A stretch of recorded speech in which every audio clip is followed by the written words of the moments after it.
Hello everyone, really great to be here with you today. I guess I'm going to start by thanking the AppCommerce Virtual Festival for the invitation, and really looking forward to sharing a few thoughts with you, particularly around this notion of how do we drive true lifetime customer value through mobile. You know, what we're seeing now in a business sense is a return to some norms that we had for a long time. When we were part of agrarian society, right? When we were growing crops and growing animals on farms and on the land and then taking it to market, our social beings was very much part of our commerce. And our word was our bond. Relationships were everything, more so than they are today. And what we're starting to see in recent times is almost a recapturing of that as we start to think more holistically about what customer experience really is. Because take it from me, it's not a campaign. What I'd like to do is start with not so far back in our history, but perhaps a little bit more recent history. And I want to talk a little bit about the economics of experience. Lee Kaplan runs a consultancy out of Chicago. What she did is she looked at the way that companies perform, or have performed, I should say, in around about a 50-year period from 1960 to 2010, and that performance geared against the principal drivers of value for them in terms of the way they structure their offerings to market.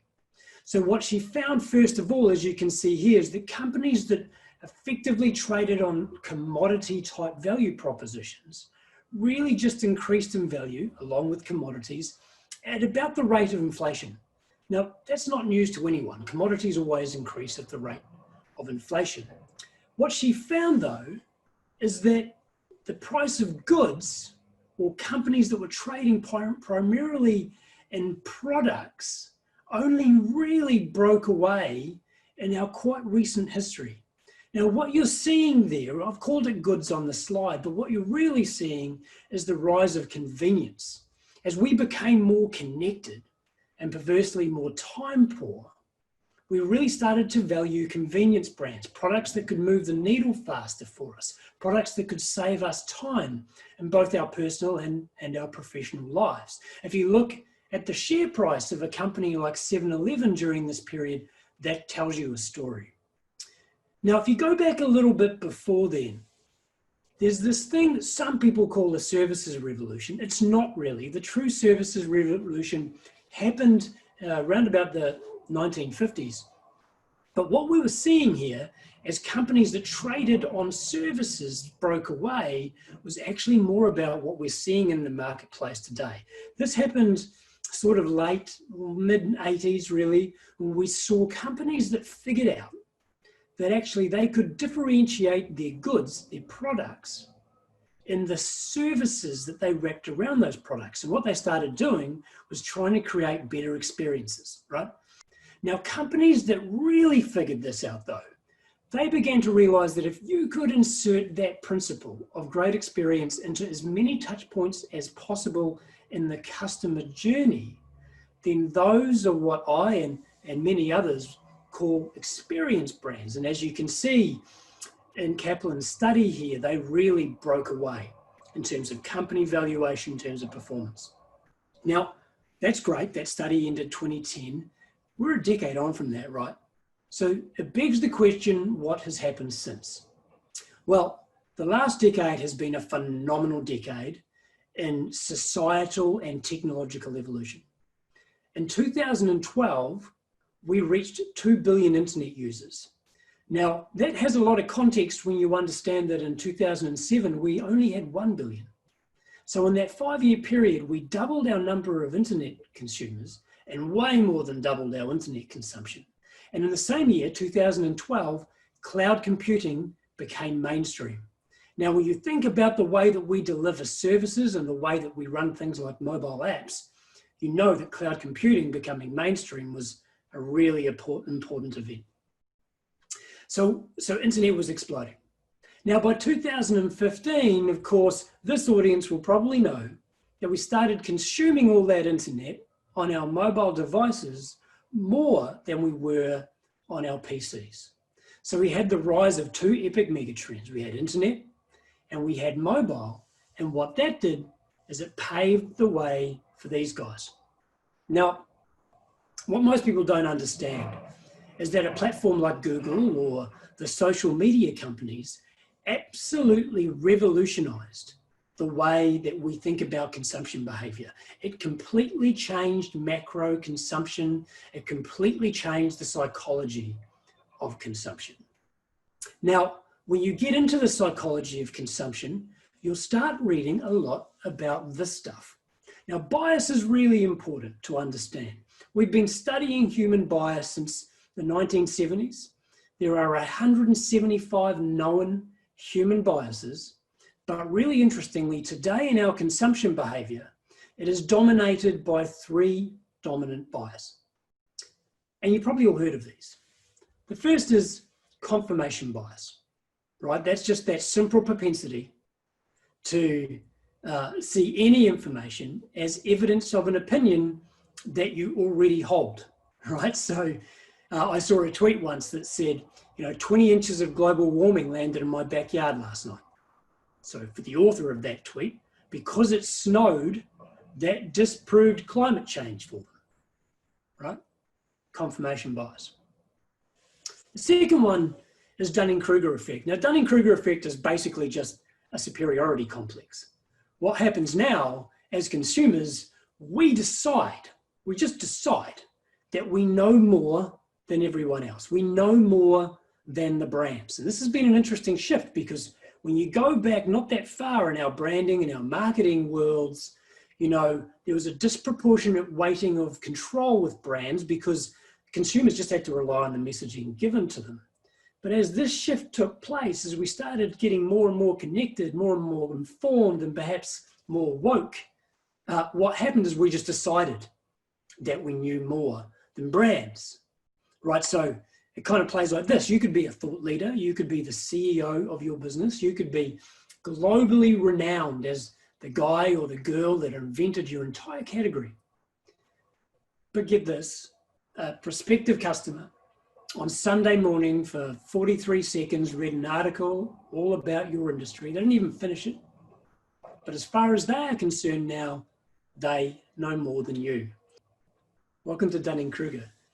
And the third one is cognitive dissonance. I often describe this as the spaghetti junction of the human condition, right? We're not exactly linear.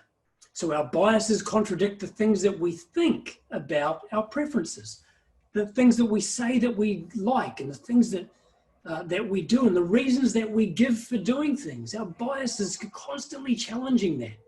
They're constantly challenging each other as well. So our biases contradict our biases. And this rolls up where our behavior contradicts our cognition. A really simple example, and probably a bad one that I give, is that, I smoke behavior even though I know it will kill me, cognition.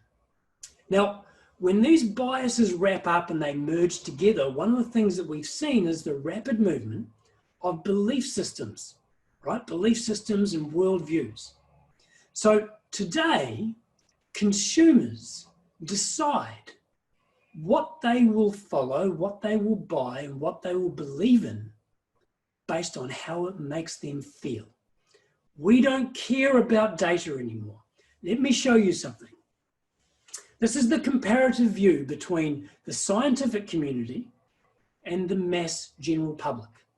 So scientists, for instance, and in this study, it was like 99.9 something % of scientists, right? It was basically the entire scientific community, says that genetically modified organisms are safe to eat.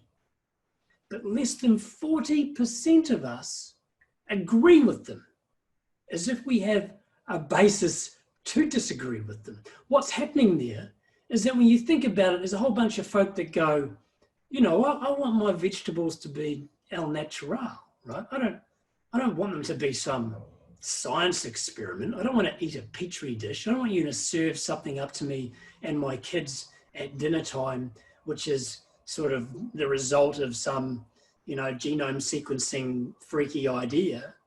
I want my vegetables to have grown in the wild, to have been free, to be nurtured by Mother Nature, right? I want it to be natural because that feels better. So because that feels better, I don't believe that GMOs are safe to eat, right? And we see that psychology, that belief system play out without any data whatsoever to support it in places like animal research, childhood vaccinations, and yes, across consumption behavior. This is really important to understand. I call this the key states of progression. So we have bias, and we talked about the 3 dominant biases, but of course we're affected by many, many biases that affect our belief systems. And what's really important to understand is that our belief systems absolutely dominate our actual behavior. In other words, the things that we do, the things that we buy, how companies monetize human beings is at the behavioral level. And you see marketers trying to understand this more.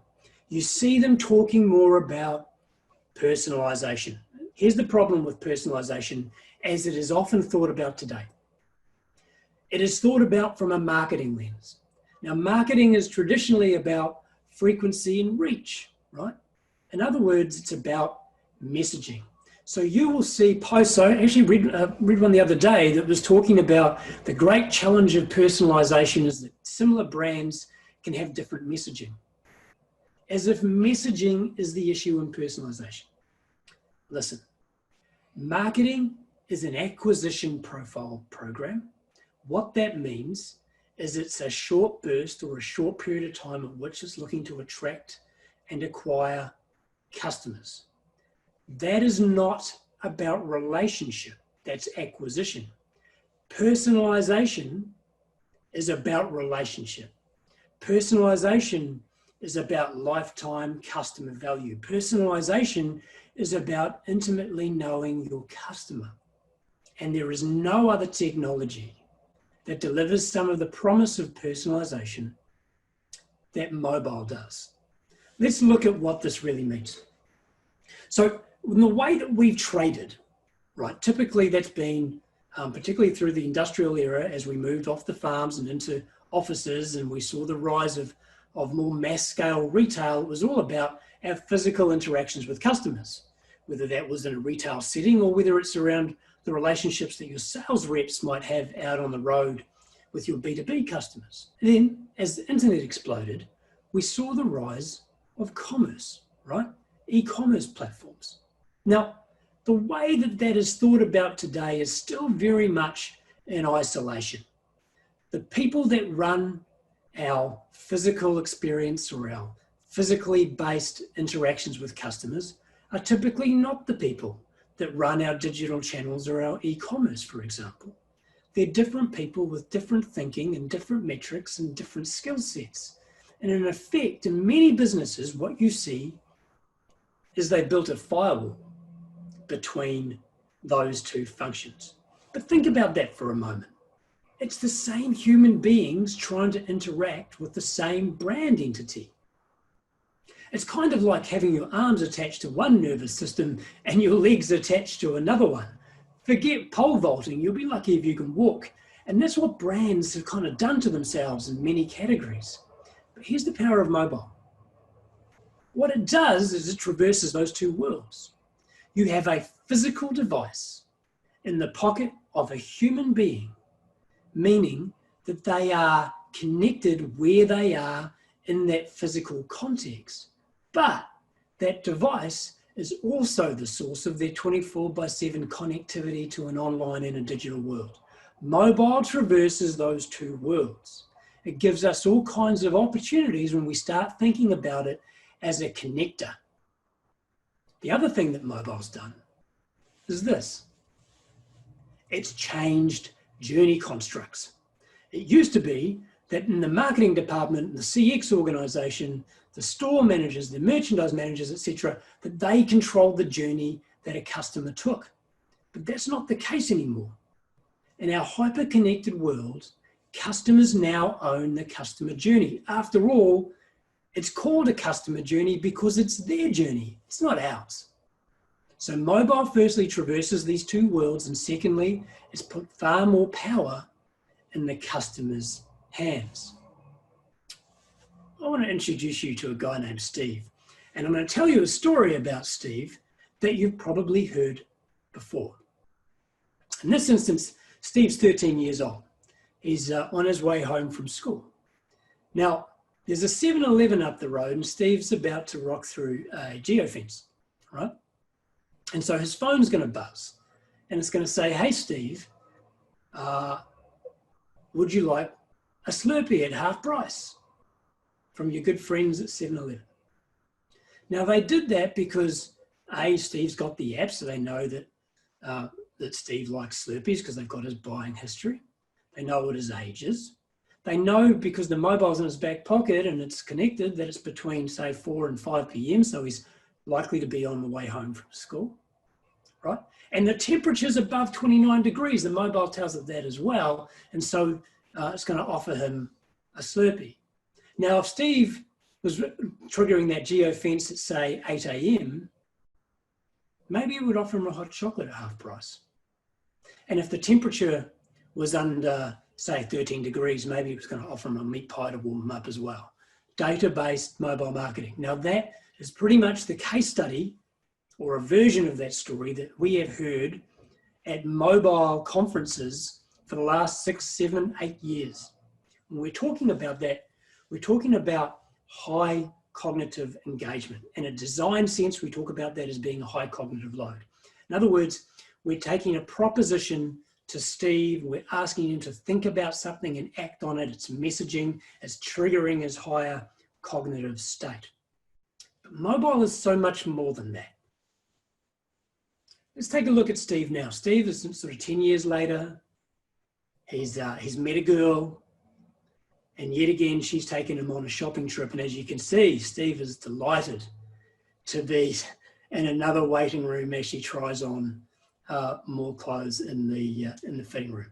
Yes, it's a stereotype. Forgive me, everyone. It's just a story, right? So there's Steve sitting in the waiting room.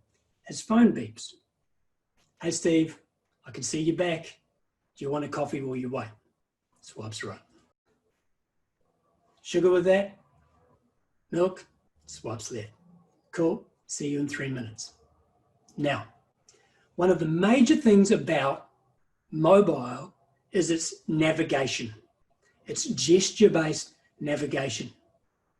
That's very different to clicking on a mouse or tapping on a pad on a laptop, because gesture-based navigation is fundamentally a natural thing that humans do. It's an extension of humanity. We hail a cab, we scratch our nose, we swipe. You see how that works? It's a completely different cognitive state. For Steve to interact with the brand on that basis in a very conversational way, not about offer and acceptance, just conversing back and forwards like humans do, Steve is not at a high cognitive state. He's at a low cognitive load. It's like, you know, just chatting to someone as opposed to dealing with a proposition. Now, here's the thing about cognitive loads. When you lower the load, you increase the engagement. Think about it. If you receive an invite to complete a 100-question survey, will you do that? What's your chances of doing that? Compared to if you get an invite to complete a 5-question survey. Guess what? 5-question surveys have much higher engagement than 100-question surveys. That's just humanity. That's the way we behave. So when we lower the cognitive load, we increase the engagement. But it doesn't stop there. Let's have another look at Steve, a little bit later, more advanced in his career.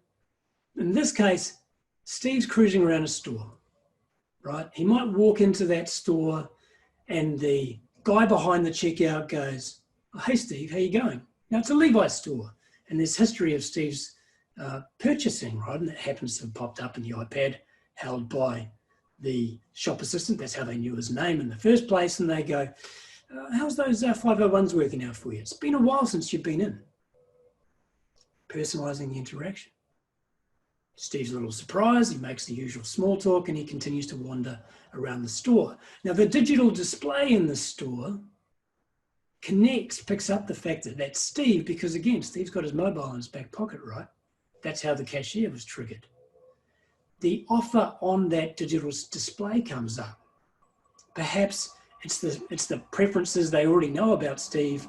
Perhaps it's the jeans. In this case, you can see a suit, but perhaps in the new color range, it's targeted content specifically to Steve. In other words, the environment around him has been augmented purely because he has the mobile phone in his back pocket. He hasn't touched it. It's about augmentation of environments that put Steve in a position where he has a higher propensity to work within an organization, just because you change the environment around him. And yes, predicated on that, the right data, and yes, predicated on that, the right consent, so we're not in trouble with the emerging privacy and consent regulation. Absolutely. But name me another piece of technological capability in the arsenal of a CMO office that can deliver anything like this. So let me talk about what that looks like. For a start, our low cognitive engagement tends to be something we can do in very specific and targeted environments, like a store. And there'll be other examples that you could think of and look at where the fundamental question is, can I change the environment? Can I augment the environment that my buyer or my stakeholder is in that increases their propensity without even having to interact with them? The most common interaction you will look to have with them is where there's a low cognitive load. Remember, this is about conversational execution with customers. I often say, you know, when I'm dealing with, say a Telstra for my phone bill, why can't I just text Telstra like I would with a friend? Hey T, when's my bill due? Hey Aaron, not till the 30th. Oh, okay. What am I up to? 210 bucks this month so far, Aaron. Okay, cool, thanks man. No problem. That's how I would engage with a friend. That's conversational in nature. It's easy. Conversational brand executions are not nailed today. The best place to do that is mobile. So these are the things that you don't see brands executing on. But if you think about it in the iceberg analogy on your screen there, they are where your relationship resides. Think about this. When you've got two opposing offers to you, the product's pretty comparable, the price is pretty comparable, but you know one person or one party that's delivering you the offer and you don't know the other one. Who are you going to buy from? Of course, you'll buy from the one that you know. Now, the one that you know in this instance has done the work on the no and low cognitive engagement with you over time. And when they've done that, and they hit you with a high cognitive load, a high cognitive engagement, and offer, you know what? The propensity to accept that offer and to buy is much, much higher. Complete longitudinal and relational engagement requires you to operate at each of those three levels. Now, every now and again, you're going to have a big talk, right? Relationships sometimes require big talks. You can have a big talk because the groundwork is laid. There is no difference between brand and customer. We're talking about human relationship. I wanted to give you a bit of a challenge. So if we think about where mobile has evolved in the first sort of decade or less than a decade of the smartphone existence around us, it's largely been around, firstly, web consumption, right? So our mobile phones really just became, you know, mobile browsers. I think it was sort of somewhere around 2014 that Google changed the algorithm such that if your website wasn't responsive to mobile devices, you came up further down the search results. So you get a lot of companies, a lot of brands will say, yeah, we've got a mobile strategy, our website's responsive. My friends, that is not a mobile strategy, that's a web strategy. So number one was web consumption. The second is transactional. Now, we're at a commerce conference, all of us here, right? So we're interested in that transactional layer. And brands have rushed to, you know, mobile commerce, mobile use cases, like we talked about with Steve walking home in that high cognitive state.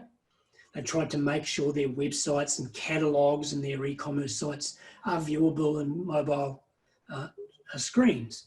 And so they should. There's nothing wrong with any of it. But you have to think about this as a stack.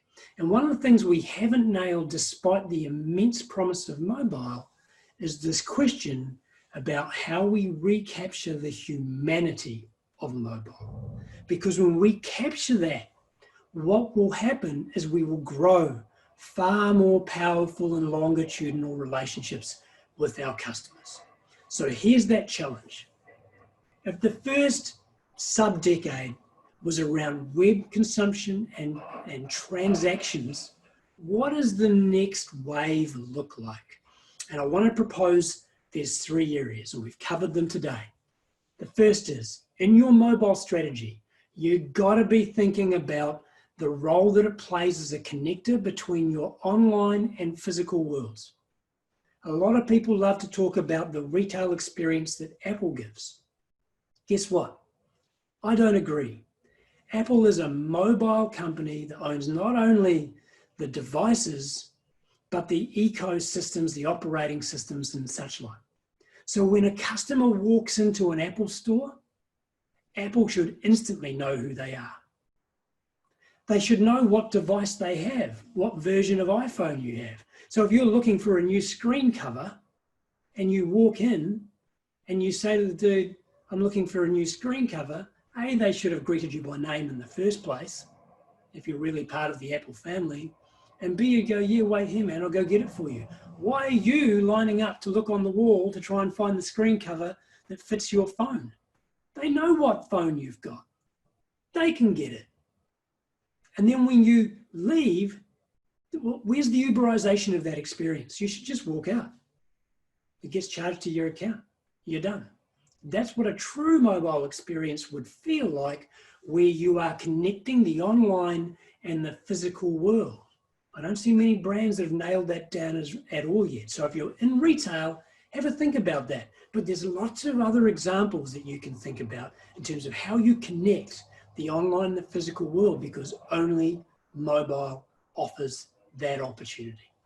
The second thing I wanted to leave you with is really thinking about mobile as the companion to non-linear customer journeys, right? A lot of marketers have sort of customer journeys or maps of customer journeys which start from point A and end at point D. Point A is usually something like awareness, right? And point D or point E or whatever their final step is usually this point of transaction. But the reality is that the interaction with your brand might be 5 steps, sure, but it might be 5 steps out of 42 steps that person makes in their overall buying journey. How do you know what that is? How do you intercept and engage where your customers are engaging in a decisioning process that isn't necessarily directly connecting with your brand? You've got to think about the fact that customers own the journeys now, not brands. You have to think about the fact those journeys are non-linear. And then you got to realize that the only thing that allows you to think about that critically, aside from, yeah, cookies and data and bits and pieces that are sitting out there and are all disconnected, the one common denominator is that mobile sitting in their back pocket. Think about that in your strategy. And the last one I wanted to leave you with is the center, what I call the center of humanized engagement. You gotta get relational with mobile. That means you have to be thinking a lot more about low cognitive and no cognitive engagement.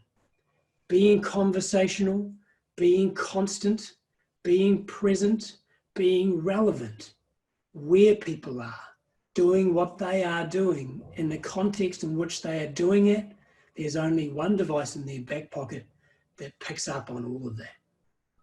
You've got to think about mobile in those 3 levels. Absolutely web consumption. Absolutely. Absolutely at the end of the journey where you're hitting transactions. No question. But how do you connect online and physical? How do you engage into non-linear journeys through mobile? And how do you make sure that through no cognitive and low cognitive load, you are truly creating long-term customer engagement? Yes, I've talked about a whole lot of social sciences and the anthropology of customer engagement, But the reason we do that is because of the economics of it. I hope this has been useful. I hope it's thrown a few new ideas or regurgitated some ideas for you. Again, I just want to thank you for your time today. I want to thank the organisers again. Please reach out on LinkedIn, hit me up on Twitter. I'm an open book, always keen to talk to people. Thank you for your time today. Have a fantastic conference.